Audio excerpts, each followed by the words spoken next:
మున్సిపాలిటీలో high tension వాతావరణం అదుపులోకి వచ్చింది. ఎలక్షన్ ప్రాసెస్ అంతా సాఫీగా నడుస్తుందన్నారు ఎస్పీ శబరీష్. ముందు నుంచే 144 సెక్షన్ అమలు చేశామన్నారు. హై టెన్షన్ వాతావరణం ఏర్పడటంతో అదనపు బలగాలను కూడా రప్పించారన్నారు. మరింత సమాచారం మా ప్రతినిధి వేణు అందిస్తారు. మున్సిపాలిటీ వద్ద ఉన్నటువంటి హై టెన్షన్ వాతావరణం కొద్దిసేపటి క్రితం అదుపులోకి వచ్చింది. ప్రస్తుతం మహబూబాద్ ఎస్పీ శబరీష్ ఎంట్రీతో కూడా సిచ్యువేషన్ కంట్రోల్లోకి వచ్చిన పరిస్థితి. సార్ ఏంటి ఆ చైర్మన్ ఎన్నిక కొనసాగుతుందా? ఎట్లా ఉంది సిచ్యువేషన్? నడుస్తుంది, లోపల ఎలక్షన్ ప్రాసెస్ పీస్ఫుల్గా నడుస్తుంది. సో ఏంటి ఒక ఎన్నిక జరిగితే రెండు వర్గాలు ఉన్నాయి, ఇక్కడ గుంపులుగా పరిస్థితి కంట్రోల్ తప్పే అద్భుతం. ఏం చర్యలు తీసుకుంటున్నారు? అంటే కీన్ కంటెస్ట్ కదా, so that is why both cadres are gathered. ముందే మనం 144 సెక్షన్ ఇంపోజ్ కూడా చేసాము. Additional force is also deployed. Clear అవుతుంది ఆల్రెడీ సిచ్యువేషన్.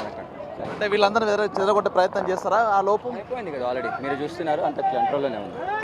Thank you. మొత్తానికైతే ప్రస్తుతం తొర్రూరు మున్సిపాలిటీకి సంబంధించినటువంటి చైర్మన్ ప్రక్రియ మొదలైంది. ప్రస్తుతం ఆ కౌన్సిల్ హాల్ లోపల లాటరీ సిస్టమ్ ద్వారా ఎన్నిక జరుగుతుందని భావించినా కూడా బీఆర్ఎస్ నుంచి ఒక వార్డు సభ్యుడు కాంగ్రెస్లోకి సపోర్ట్ చేసినట్టుగా తెలుస్తోంది. దీంతో కాంగ్రెస్ తొర్రూరు మున్సిపాలిటీని కైవసం చేసుకోబోతుందన్నటువంటి విషయం ప్రస్తుతం బయటకైతే వచ్చింది. ఇక ప్రస్తుతానికి దాదాపు 1000 మంది మోహరించినటువంటి పార్టీ శ్రేణులను కూడా పోలీసులు ఎక్కడికక్కడ చెదరగొట్టారు. ప్రస్తుతం మహబూబాద్ ఎస్పీ కూడా లా అండ్ ఆర్డర్ సిచ్యువేషన్ కూడా ఆయన పర్యవేక్షిస్తున్నారు. ప్రస్తుతం మనం ఒకసారి చూడొచ్చు, రహదారి వద్ద కూడా దాదాపు 200 మీటర్ల దూరం నుంచి కూడా ఈ శ్రేణులందరినీ కూడా ఎక్కడెక్కడ అడ్డుకున్నారు.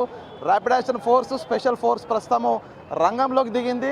ఒకవేళ పరిస్థితి అదుపు తప్పితే లాఠీ చార్జ్ చేసినా కూడా ఇక్కడ శ్రేణులను తరలించే ప్రయత్నం కూడా చేస్తుంది. మొత్తానికి మరికొద్ది సేపట్లోనే తొర్రూరు మున్సిపల్ చైర్మన్ పీఠానికి సంబంధించినటువంటి ఎవరు దక్కబోతుందని కూడా మరికొన్ని నిమిషాలు తెలిసే అవకాశం ఉంది. ఇక ప్రధాన రహదారి వద్దే ప్రస్తుతం బారికేడ్లు అడ్డుపెట్టి బందోబస్తును చేస్తున్న సిచ్యువేషన్. ఇక చైర్మన్ ఎన్నిక జరిగితే పూర్తిగా రెండు పార్టీలకు సంబంధించిన మధ్య పూర్తిగా గొడవలు జరిగే అవకాశం ఉంటుంది. కాబట్టి ముందస్తు చర్యల్లో భాగంగా పోలీసులు కూడా భారీగా మోహరించి ప్రస్తుతం సిచ్యువేషన్ అంతా కూడా పర్యవేక్షిస్తూ తగు జాగ్రత్తలు తీసుకుంటూ ఉన్నారు. దాదాపు మరో 10 నిమిషాల్లో చైర్మన్ ఎన్నిక ప్రక్రియ మొదలయ్యే అవకాశం ఉంది. మొత్తానికి హై వోల్టేజ్ వాతావరణం లోపల యుద్ధ వాతావరణం తలపించినటువంటి తొర్రూరు మున్సిపాలిటీ చైర్మన్ ఎన్నిక మరికొద్ది నిమిషాల్లో పూర్తయ్యే అవకాశం కనిపిస్తోంది. ఇక ఎంపిక తర్వాత కూడా పరిస్థితులు అదుపు తప్పకుండా కంప్లీట్గా పోలీసులు, ర్యాపిడ్ యాక్షన్, స్పెషల్ ఫోర్స్ కంప్లీట్గా తమ చేతుల్లోకి పూర్తిగా సిచ్యువేషన్ తీసుకున్నాయి.